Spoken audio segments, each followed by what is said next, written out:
সবটা জানাবো ঘোড়ামুখীর শাশুড়ি আমায় কি কি বলেছে, সবটা জানতে পারবে। আর ভেরু দাদা অ্যাক্টিংটা হচ্ছে না, ভালো করে অ্যাক্টিংটা করো, না হলে তো ধরা পড়ে যাচ্ছ। আর ঘোড়ামুখী কিন্তু একদম পেছনে দেবে বলছি। ভেরু দাদা অ্যাক্টিং যখন করতে নেমেছো পারফেক্ট ভাবে করো, এমন অ্যাক্টিং করছো ধরা পড়ে যাচ্ছে। দেবাদেবী দুটোতেই অ্যাক্টিং করছে, পুরো ধরা পড়ে যাচ্ছে। কি বন্ধুরা, শুধু কি বিরিয়ানিটাই এটো ফ্রিজে রেখেছে? হ্যাঁ, তার সাথে শাশুড়িকেও এটো ইলিশ মাছ খাইয়েছে। ঘোড়ামুখী এটা তো আমার জানার কথা নয়, কি করে জানলাম? একমাত্র তোর ওই শ্বশুর আর শাশুড়ি এবং তোরা ছাড়া কেউ জানিস না। আরে কাকিমা অনেক ভালো রে, বলেছি না ঠাকুরনগরের তুই বৌমা আর আমি ঠাকুরনগরের মেয়ে, একই পাড়ার, তাই বলছি আমার কাছে খবর নিতে একদম বেশিক্ষণ না। এবং তুই যে বেরিয়ে এসছিস খুব ভালো কথা, এবং ওই বাড়িটা তো শ্বশুর শাশুড়ি, এবার আমি যাব। হ্যাঁ, তো অবশ্যই কাকিমা আমাকে যেতে বলেছে, তোমাদের সাথে সবটাই বলবো। পুরো ভিডিওটা কন্টিনিউ দেখো, কেউ স্কিপ করো না, স্কিপ করলে অনেক কিছু মিস করবে বন্ধুরা। এই যে ঘোড়ামুখীর এঠো খাবারটা আজকের অভ্যাস নয়, এঠো খাবার ফ্রিজে রাখার অভ্যাস ওর বরাবরই। তবে ওর শ্বশুর শাশুড়ি এগুলো পছন্দ করে না। প্রথম তো গিয়েই তো আলাদা খায়নি, প্রথম তো শ্বশুর শাশুড়ির সাথেই খেয়েছে। তাহলে প্রথমের কথা একটু বলি, সেখানে সোশ্যাল মিডিয়াতে এটা জানার কথা নয়, এটা আমি জেনেছি কাকিমার কাছ থেকে। আমি চাইলেই কিন্তু রেকর্ড এখানে শুনিয়ে দিতে পারি, কিন্তু কিছু জিনিস আছে যেটা কিনা আমি কথা দিয়েছি কাকিমাকে। না, কাকিমা বলেছে আমি কথা বলতে ভয় পাই, এই কারণে রেকর্ড খেললে না আমার খুব ভালো লাগে না এগুলো। আমি কথা দিয়েছি যে কাকিমা আমি রেকর্ড শোনাবো না, প্রয়োজন হলে আমি ঠিক জায়গা মতো দেবো। তো এবার বলি, দরকার হলে আমাকে কিছুটা হলেও শোনাতে হবে, কাকিমাকে আমি এটাও পারমিশন নিয়েছি। তো এবার এই যে এঠো খাবারটা প্রথম যখন ঘোড়ামুখী বিয়ে করে বাড়িতে গেছিল, ও কিছু খেতে না পারলে ও এঠো খাবার ফ্রিজে রেখে দিত। আর ঠাকুরনগরের বিষয় কেউ কিছু মনে করুন, একটু সেকালের টাইপের, মানে বাচ্চা কাচ্চা কারণ না হলে, এখন কিন্তু সেগুলো মানে না বা আমিও এগুলোকে পছন্দ করি না। কিন্তু ওই ঠাকুরনগরে এবং চাঁদপাড়া, বকচারা, ঠিক আছে, বনগা, এসব লাইনে। এক সেকেন্ড, একটা ফোন এসছে, যাই হোক ফোন এসেছিল একটা, তাই ফোনটা ধরলাম। তো একটু ওইখানকার লোকের একটু সেকালের টাইপের, মানে বাচ্চা কাচ্চা কারণ না হলে জল খেতে চাই, মানে তার হাতে জল খেতে চাই না, তার হাতের খাবার খেতে চাই না, এখনো আছে। সেটা আমি একদম জোর গলায় বলছি, এখনো ওইখানে আছে। এবং আমার দাদু ছিল, আমার দিদা ছিল, আমার ঠাকুমা ছিল, ঠাকুরদা ছিল, আমি নিজে জানি আমার পরিবারে ছিল এরা মানে একটুখানি ওই এখনো ওইখানকার লোকেরা, হয়তো আগেকার লোকেরা নেই, কিন্তু আগেকার কিছু লোকেরা আছে, এখনকার যারা আছে তারাও এরকম। তো ওইখানকার মানুষজন একটু এরকম, আমি জোর গলায় বলছি। তো সেই জায়গা থেকে প্রথমে তো বুঝতে পারিনি যে ওর বাচ্চা কাচ্চা হবে না, যখন বুঝতে পারলো বাচ্চা কাচ্চা হবে না, সেই নিয়ে আরো অশান্তি হ্যান ত্যান নিয়ে এও ওই এঠো খাবার ফ্রিজে রেখে দিত, অনেক কিছুই করতো। একদিন এই এঠো খাবার নিয়েই হয়েছে সমস্যা, ঠিক আছে, এঠো খাবার নিয়ে। তখন কিন্তু বাচ্চা নিয়ে সমস্যাটা আগে হয়নি, বাচ্চা হয়নি বলে ওর সাথে ঝগড়া করতো না, এই এঠো ইলিশ মাছ নিয়েই হয়েছে সমস্যা। বন্ধুরা কি সমস্যা হয়েছে? সমস্যাটা হয়েছে ওর শাশুড়ি এবং ওর শ্বশুর খেতে বসেনি, আগে ওর স্বামী খেতে বসে গেছিল। তো সেখানে এই দুপুরবেলার ঘটনাটা বলি, দুপুরবেলাতে এ একা খেয়েছিল, সবার যখন খাওয়া হয়ে গেছিল দুপুরবেলাতে ঘোড়ামুখী একা খেয়েছিল, কিন্তু কিছুটা ইলিশ মাছ আর্ধেক ও খেতে পারেনি, ওই বাটিতেই ছিল, ওখান থেকে ও খেয়ে এটো সমেত ও ফ্রিজে রেখে দিয়েছিল ওই আর্ধেক ইলিশ মাছটা।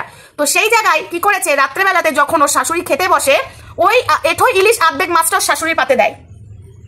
হ্যাঁ, দেখি বলছে তোমার ছেলে অর্ধেক তোমার ছেলেকে দিয়েছি আর অর্ধেক তোমাকে দিয়েছি। ওর শাশুড়ি বলছে এই পিসটা তো ছিল না রাতে, এই পিসটা তো তোর পাতেই ছিল, এটা তো তোরই খাওয়া, তাহলে কি তুই এঠো করে খেয়ে রেখেছিস? সেই নিয়ে কিন্তু অশান্তি, ঠিক আছে, প্রচুর অশান্তি। এটা আমি জেনেছি ওর শাশুড়ির মুখ থেকেই। এঠো বিরিয়ানি দেখে তোমরা অবাক হচ্ছ, এ বরাবরই এঠো খাবার ওর শাশুড়ি বলছে। তারপর থেকে তো ভিনু হয়ে গেল, মানে আলাদা, ভিনু বলে ওরা, মানে আলাদা হয়ে গেল। আলাদা হওয়ার পরে ও কিন্তু খাবার এঠো খাবারই ফ্রিজে রেখে দেয়। ওরা দেবাদেবী খায়, সেই খাবার যদি এঠো থাকে সেটা সমেত ফ্রিজে রেখে দেয়, সেটা ওর শাশুড়ি আমাকে বলেছে। তাই বিরিয়ানিটা দেখে এঠো অবাক হয়েও না, এর হাতে পায়ে লক্ষ্মী নেই। ওর শাশুড়ি বলছে তোর হাতে পায়ে লক্ষ্মী নেই, যে গোপাল ঠাকুরটা দিয়েছে ও গোপাল সেবা ঠিকঠাক করে কিনা একবার জিজ্ঞাসা করো তো। ও কোনোদিন গোপাল সেবা দেখায় কিনা একবার দেখিও তো। গোপাল সেবাও ঠিকঠাক করতে পারে না, ওর ওগুলো একটু বেশি নাটক দেখায়। ওই ক্যামেরার সামনে মাঝে সাঝে পুজো দেখায় না, ওগুলো নাটাঙ্গি করে দেখায়। ও ঠিকঠাক গোপালের সেবাও করে না। গোপালের সেবা কি, একদম ঠিক কথা বলেছে, যে রাত্রেবেলায় শয়ন করিয়ে সকাল সকাল উঠিয়ে তাকে ঘুম থেকে ওঠানো, তারপরে তার সকালের সেবা, তারপরে দুপুরের সেবা, তারপরে বিকেলের সেবা, রাতের সেবা, কিচ্ছু করে না, ঠিক আছে, কিচ্ছু ঠিকঠাক করে না। ওই এক টাইম দিয়ে দিলেও ব্যাস হয়ে গেল। একদম ঠিক কথাই বলেছে, একদম। কারণ আমরাও দেখেছি, এই হলো বিষয়। এঠো ইলিশ মাছ ওর শাশুড়িকে খাইয়েছে, ওর শাশুড়ি আমাকে নিজে বলেছে এই কথাগুলো। আর আজকে তোমরা বিরিয়ানি দেখে অবাক হচ্ছে, একদম অবাক হলো না, ফালতু থার্ড ক্লাস মহিলা একটা, ঠিক আছে।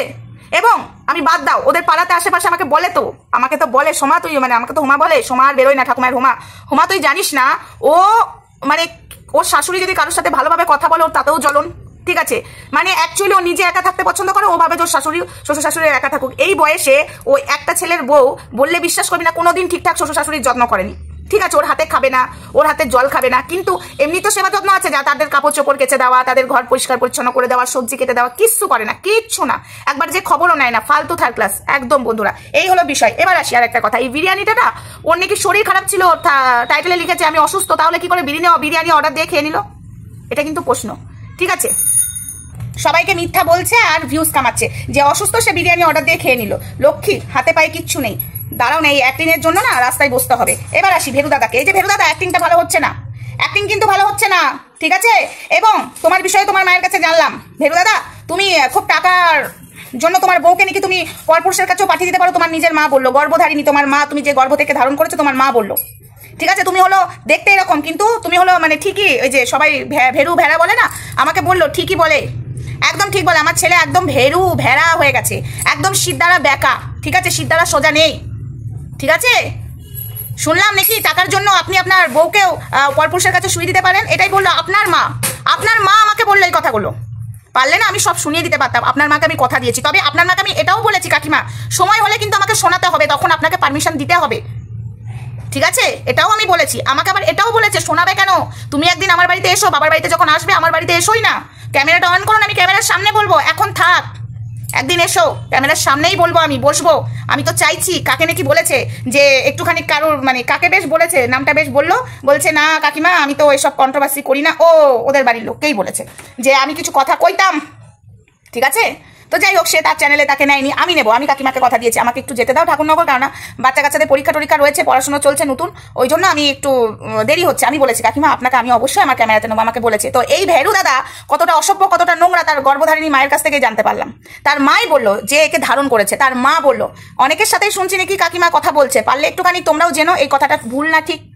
তো এবার আসি আরেকটা কথা, হ্যাঁ কারোর মাধ্যম দিয়ে আমি কিন্তু কথাটা বলেছি। আমি আরেকটা কথা বলে দিচ্ছি, যিনি কিনা আমাকে হুমা বলে, মানে সোমা নাম তো বেরোয় না ঠাকুমা, ওই ঠাকুমার মাধ্যম দিয়েই কিন্তু আমি বলে দিলাম, ডাইরেক্ট সরাসরি কিন্তু আমি গোড়ামুখী শাশুড়ির সাথে আমি কথা বলতে পারিনি, কারোর মাধ্যম দিয়েই আমি কথাটা বলেছি, তার ফোন দিয়েই আমি কথাটা বলেছি, এটুকু আমি তোমাদেরকে জানিয়ে দিলাম, কারণ যেটা সত্যি আমি সেটাই বললাম। এবার আসি আর একটা কথা, এই যে ভেরু দাদা ক্যামেরা খুলে বসে পড়েছে ভিডিও করতে, বলছে আমার কাছেও চ্যানেলটা আমার ফোনেও ছিল, তাহলে ঘোড়ামুখীর কাছে আমার প্রশ্নটা আসতে মারলাম, ভেরু দাদা তার চ্যানেল তার কাছে ছিল বলে সে ব্লগ করতো, সেই চ্যানেল থেকে ভিডিও করে দিচ্ছে, কিন্তু ঘোড়ামুখীর কাছে একটা কথা বলছি আমি, তাহলে তোর কাছেও তো সেই চ্যানেলটা আছে, সেই চ্যানেলে তুই শর্ট ভিডিও দিচ্ছিস, তাহলে তোর ভিডিওগুলো ডিলিট করে দিচ্ছিস না কেন? বা তুই আইডিটা তোর কাছে রেখে দিচ্ছিস না কেন? বা আইডিটা তুই তাকে দিয়ে দিচ্ছিস না কেন? বোকা বানাতে বসেছিস সেখানে। আর ভেরু দাদা একটা কথা বলি, আপনি আমাকে বলেছিলেন যে আমি এসব বিষয়ে কিছু পারিও না, ভিডিও আপলোড করতেও পারি না, তাই না? আপনার কথাতেও বোঝা যাচ্ছে যে আপনি কিছু পারেন না। বোকা বানাতে বসবেন না, ঠিক আছে? বোকা বানাতে বসবেন না। আর প্রমোটার, আমি সবটা জেনে গেছি কেন প্রমোটার। বেশ হয়েছে, আমি চাইছি বেশ হয়েছে। তো যাই হোক, বাকি কথা পরে হবে।